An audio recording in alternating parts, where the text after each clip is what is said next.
Fevralın 15-də gözlənilən hava şəraiti açıqlanıb. Milli Hidrometeorologiya Xidmətinin məlumatına əsasən Bakıda və Abşeron yarımadasında hava şəraitinin dəyişkən buludlu olacağı, arabir tutulacağı, əsasən yağmursuz keçəcəyi gözlənilir. Günün birinci yarısında bəzi yerlərdə yağış yağacağı ehtimalı var. Arabir güclənən şimal-qərb küləyi gündüz mülayim şimal-şərq küləyi ilə əvəz olunacaq.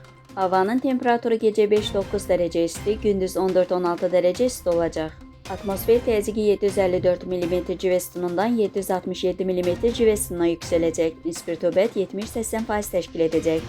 Azərbaycanın rayonlarında havanın əsasən yağmursuz keçəcəyi gözlənilir. Lakin gecə və səhər bəzi yerlərdə qısa müddətli yağıntılı olacağı, dağlıq ərazilərdə qar yağacağı ehtimalı var. Bəzi yerlərdə arabir duman olacaq. Qərb küləyi ayrı-ayrı yerlərdə arabir güclənəcək.